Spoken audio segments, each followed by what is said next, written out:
जहां हर गली में सदियों की विरासत और आध्यात्मिकता की महक बसती है, वहीं के अनदेखे नायकों की एक अनकही कहानी छुपी है।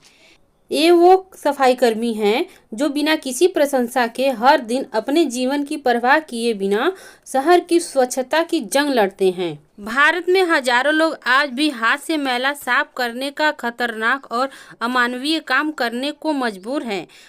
फरवरी सन 2021 तक पूरे देश में 66,692 हाथ से मैला साफ करने वाले लोग पहचाने गए हैं। इनमें से सबसे ज़्यादा 37,379 उत्तर प्रदेश में है। सन 2019 में नीति आयोग के सर्वे में पता चला है कि 18 राज्यों के 170 जिलों में 54,130 लोग यह काम कर रहे हैं। यह दिखाता है कि सन 2013 में कानून प्रतिबंध लगने के बावजूद भी यह प्रथा अब भी जारी है।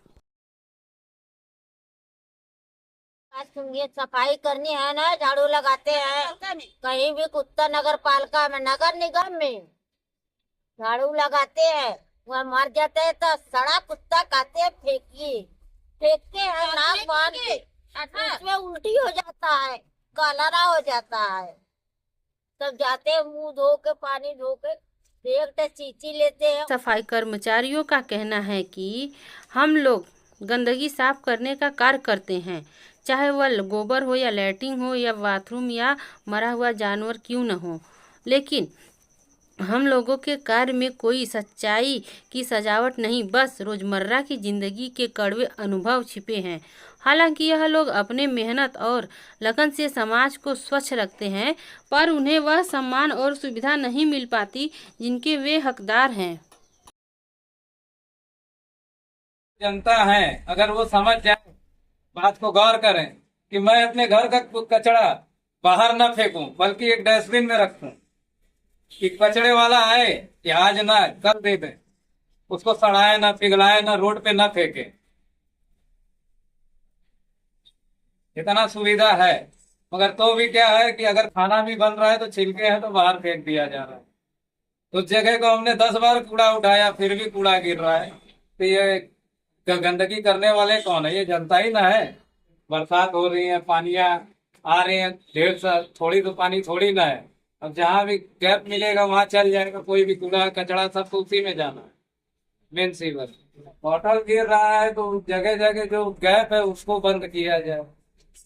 और अपने वो तो नशा है, अपना अपना वो नशा कर लेते हैं कि इसको करने से शायद हम गंदा काम कर रहे हैं तो हमारे शरीर में ना प्रभाव पड़े।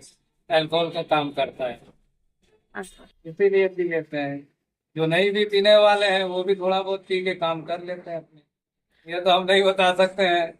और 100 में से 90-95% पीते हो, 5% ऐसे हो कि नहीं भी पीते हो। अब मिलना चाहिए, चौकी पर से वर्दी तो मिल जाती है, ग्लव्स भी मिलता है, समय समय पे मिलता है, ऐसी बात नहीं कि नहीं मिलता। सुविधाएं सारी हैं।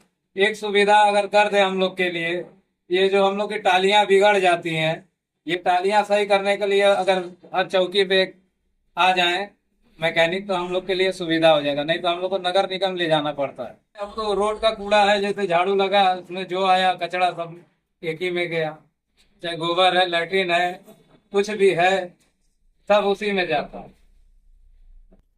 कोई भी चीज अलग करके कोई थोड़ी ना, अब जिनको खाद हाथ बनाना, जिनको जानकारी है वो अपना यूज कर रहे हैं, वो हमारा सुरक्षा हमें खुद कर लेता है।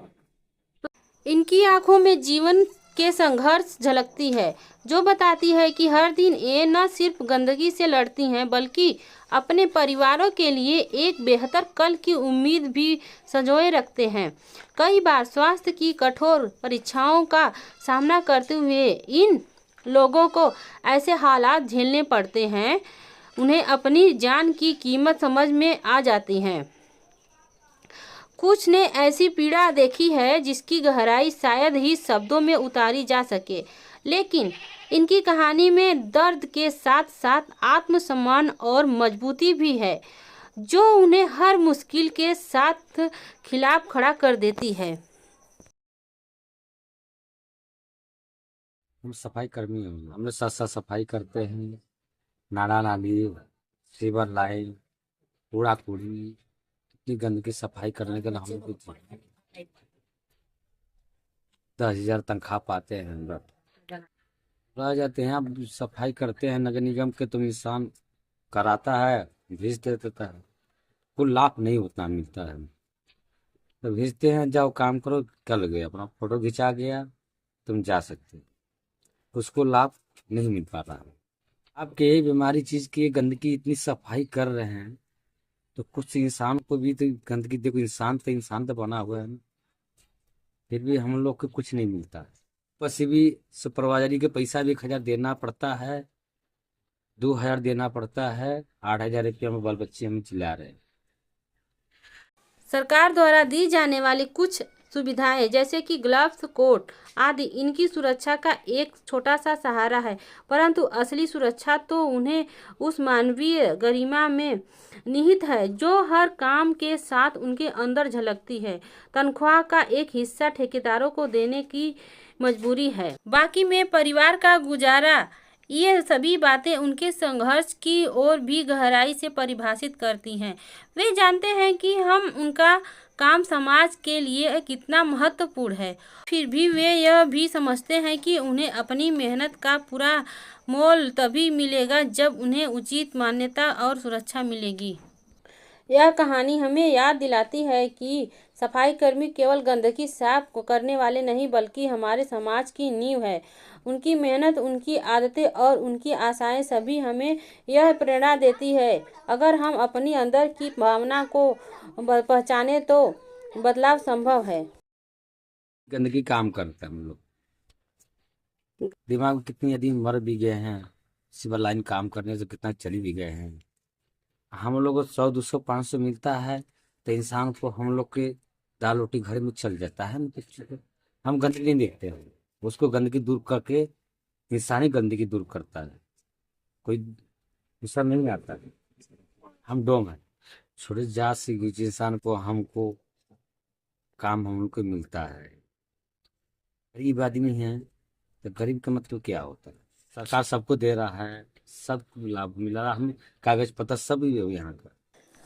मैनुअल एक्सवेजर अक्सर शराब का सहारा लेते हैं ताकि वे अपने काम से जुड़ी शारीरिक और मानसिक कठिनाइयों का सामना कर सके।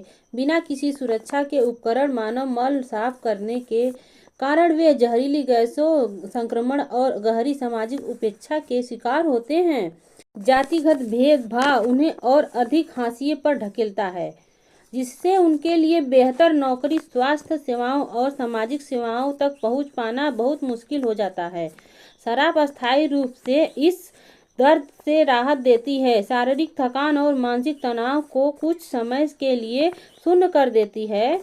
हालांकि इस निर्भरता लंबे समय में गंभीर स्वास्थ्य समस्याएं और आर्थिक अस्थिरता को जन्म देती है, जिससे वे शोषण और नशे की लत में दुष्चक्र में फंसे रह जाते हैं।